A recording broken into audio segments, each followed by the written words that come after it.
Hello, hello mga kabalyero. Ito na muli ako. At lalakbayin ko naman yung papunta doon sa waterfalls na dati namin pinaliguan nung kami nandito sa Bundok Banahaw.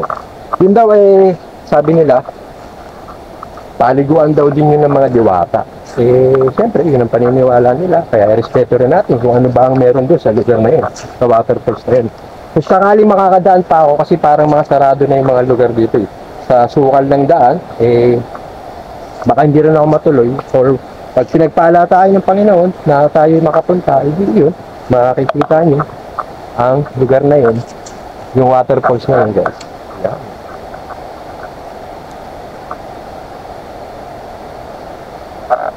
Hello, mga kabalyero. Dito. Ay, disculpa.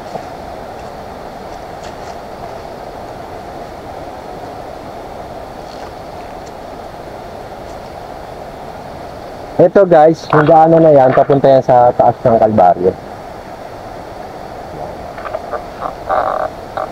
Bye tayo guys. Tignan natin kung kaya pa natin kapuntahan yung waterfalls na yun. Nawakaan yung aking guide na bata. Masakit daw sigmura niya. Buti nadala akong biskwit. Nakain ko muna sa kanya.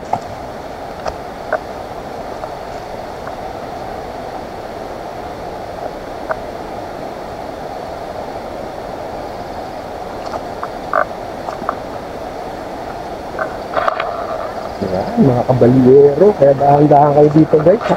Kayo pupunta rito. At ano guys, medyo matarik.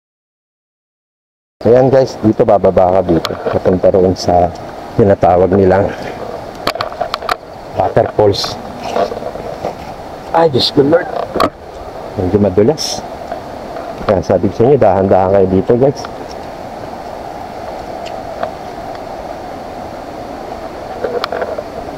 Hello mga kabalyero! Ito na naman tayo. Video ko na naman, nakakapagod guys. Ang tarik kasi ng mga dinadaanan dito sa may Santos Colegio. Ayun na, tingnan nyo naman guys. May mga nakita akong landslide. Kaya nag-video rin ako ulit. Ayan, may mga nag-landslide Pero hindi naman ganun kagrabe. Kagaya nung unang panik namin doon sa Kuweba ng Ama, talagang matinding landslide yung dinaanan namin. Dito ay mga normal lang. Siguro pag yung mga bagyong malalakas na dumaan, iyan. Nagkaroon ng mga konting landslide dito sa papunta dito sa may waterfalls ng Kinabuhayan. Bihira puntahan tong lugar na to guys, kasi nga napakalayo, napakahirap puntahan. Para may mga nagsisigawan dun guys.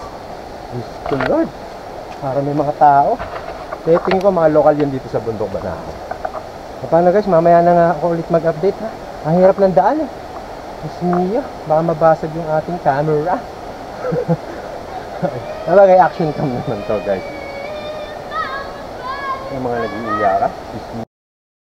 Ito na mga kabalyero, nakarating na ako. Ayan, yung waterfalls ng Kinabuhayan. Ayan, medyo mahirap yung pababa guys. Kaya sabi ko sa inyo, mag-ingat kayo ng doble, triple o 10 doble pa para makapunta kayo dito sa waterfalls na to ng Kinabuhayan. Kung tawagin ito ay, sinasabi nila Golgota, may nagsasabi na paliguan ng diwata, pero ang tawag ko dito ay isang magandang waterfalls. Yan guys, tingnan nyo naman. Ayun, pogi, nanganganta sa taas. Yan, baba pa tayo guys ha, para makita natin yung ganda ng kalikasan.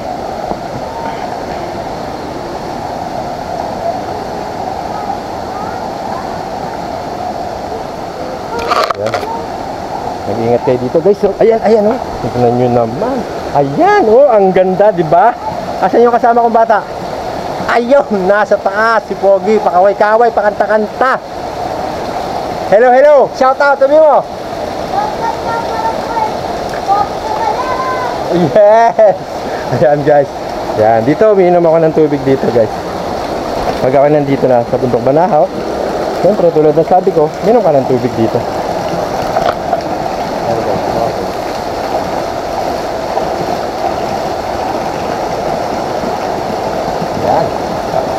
Ayun, natalsikan ng tubig yung ating camera. Ang ganda, di ba guys?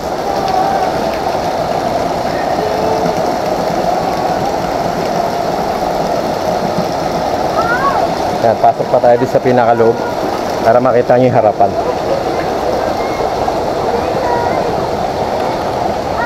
Ay, pababa ka nga lang dito, mababa guys.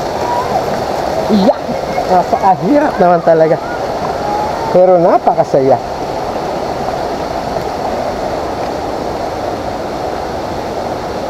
Yan, dito ka maglalakbay. At ito nga yun mga kabalyero, kabalyera. Ito yung lugar na to ay ang isa sa pinakamahirap puntahan dito sa Bundok Banahaw. Itong dulo halos ng kinabuhayan na kung tawagin ay Golgota. Ito yung tawag ng mga manggagamot noon na nakakasama ko dito. Ito sa waterfalls na to. Mamaya makikita nyo ano itsura nito guys. Yan, mamimiss ko ng... Yan oh, nakita nyo guys? Oh ha? Diba? Diyan, tumatalong kami dyan guys. Doon, sa taas na yun, pwede ka tumalon doon, mag-dive dito. Yan ang kagandahan ng Bundok Banahaw. Hello, hello mga kabalyero. O, di ba? Ano tawag sa waterfalls na to? Hindi niya rin alam. Hindi niya rin alam. Pero ang tawag daw dito, ang tawag namin dito ay yung Golgota. Yan. Yan ang tubig ng Golgota. Waterfall siya guys. May video ako dati dito guys, kaya lang hindi ko alam kung na-save pa yun. Na naliligo kami dito sa lugar na to, na Golgota. Napakaganda naman guys, di ba? Hindi mo matatawaran ang ganda ng kalikasan. Kaya sabi ko sa inyo guys, kung kayo ay isa rin sa gustong makatulong sa kalikasan, ay umpisahan na natin. Para itong mga ganitong klaseng lugar ay abutan pa ng mga susunod na henerasyon. Tulad ng mga bata na yan, sila ang mga susunod na henerasyon. Swerte, inaabot pa nila yung lugar na to. Pero paano kaya ang iba pang mga kabataan pag hindi natin iningatan ng kalikasan? Diba guys? Abutan pa kaya nila. Hello mga kabalyero, ito na, narating ko na ang tinatawag na lugar na kung tawagin namin ay Golgota. Yan ang waterfalls na yan ay galing doon sa unang-unang mga binidyo ko doon sa may Cueva na Ixiomo, may 3 tubo. Yan guys, itong lugar na to ay bihirang-bihira din mapuntahan kasi nga napakalayo, tapos napakadelikadong puntahan. At dito may mga video rin ako dati dito na kami ay naliligo sa lugar na to. Ito ang tinatawag na Golgota. Yan, ang waterfalls na yan, tawagin namin ay Golgota. Tingnan nyo naman guys, napakaganda, di ba? Wow, wow, wow! O ano pa ang hinihintay natin mga kabalyero? Tara na, tayo ay magtampisaw. Hindi, baka hindi na ako makaligo guys, wala naman kasi ang dalastan dito. Gusto ko lang i-picture sa inyo kung ano ba meron dito sa tinatawag namin Golgota. Ito ay halos dulo na ng kinabuhayan. Pag lampas mo roon, ay malapit ka na sa Santa Lucia. Pababa kasi ito guys. Yan, yan sa lugar na yan, pwede kang pwede kang mag-cliff diving guys, kasi malalim to. Malalim yan. Yan o, tingnan mo, tapos doon sa may puno, tingnan nyo, may tubang puno. Siguro galing yung sa landslide guys. Yan, ang ganda ng kalikasan. Kaya mga kabalyero, kabalyera, umpisahan na natin ang pag-iingat sa kalikasan. Para naman ang kalikasan ay abutan pa ng mga susunod na kabataan, mga susunod na henerasyon. Kaya mabuhay ang mga Pilipinong nag-iingat sa kalikasan o mga taong nag-iingat na ang kalikasan ay abutan pa ng mga ganito o mga kabataan. Salamat, salamat mga kabalyero at kabalyera. Update ko na lang kayo ulit para sa mga susunod ng video. Dito pa rin naman sa Bundok Banahaw, ang mystical mountain of the south. Yeah! O paano? Magpapaalam na muna ang inyong poging kabalyero na hindi naman pogi. Feeling pogi lang. Yeah!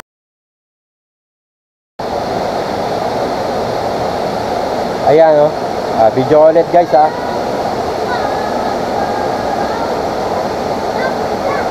Ang ganda.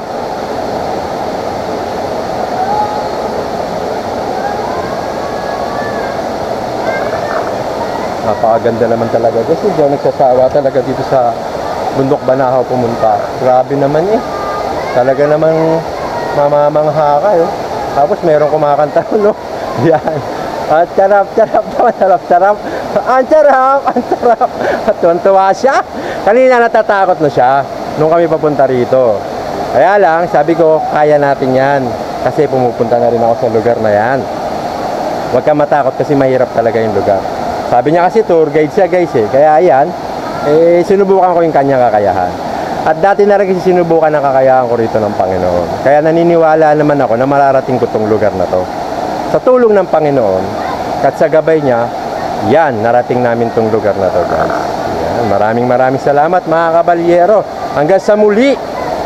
Yan, pakanta-kanta lang si Pogi. Yan.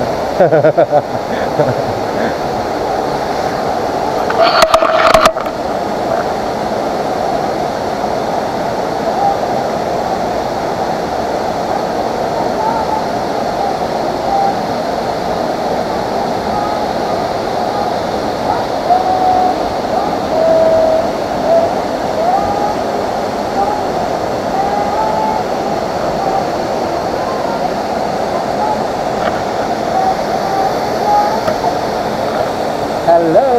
Bye-bye! See you again guys! Update ako later sa inyo guys sa mga susunod ko tayo. Salamat! Hey guys, puntahan natin tong lugar na to. Ay, Diyos ko! Ito yung likuran naman ng bato na to. Yan.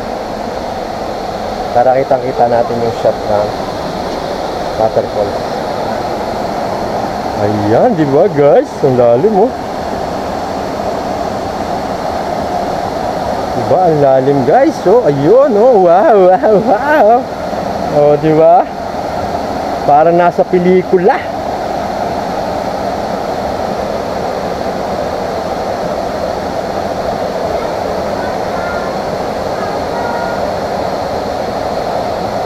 Itong lugar na to guys, tulad na sabi ko, ay bihirang-bihirang mapuntahan ng mga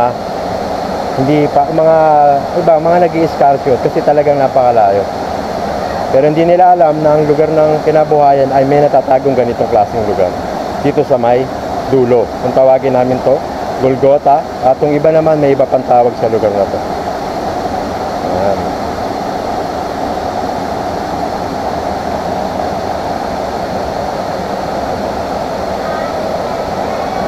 O paano mga kabalyero? Ako ay babalik na sa aking campsite. At salamat sa inyong panunood sa Poging Kabalyero. Yan. O paano guys? Update ko na lang kayo later para sa mga susunod ko pang video. Maraming salamat sa inyong panunood sa Poging Kabalyero. God bless po sa lahat. Bye! Kabalyero, maglalakbay na ako papunta rin sa pabalik ko sa may pinaradaan ko dito na pinagkakala. Yan, mga kabalyero, magandang buhay po sa inyo. Yan na yung upper point. Ngayon, ako naman ay babalik na doon sa aking pinanggaling. Medyo malayo pa to guys, at nabot na rin ako. Kaya maraming salamat. At narating natin ito yung pinatawag na upper point na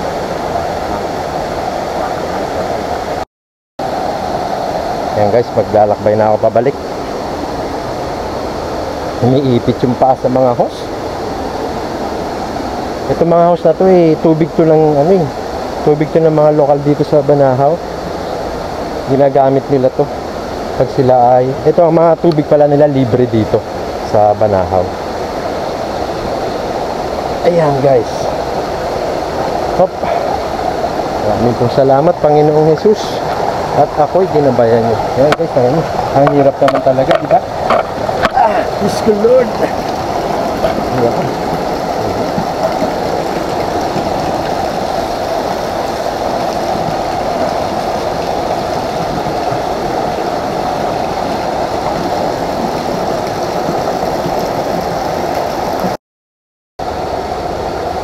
Balik na tayo. Aray ko, Diyos ko Lord! Aray ko.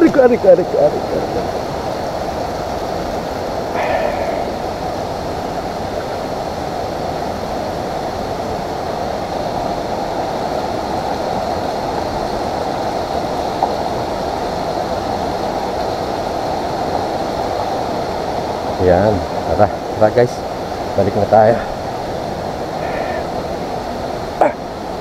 Ay Diyos ko. Lampas pa. Lampas pa. Diyos ko Lord. Oh, panik tayo dyan. Panik doon.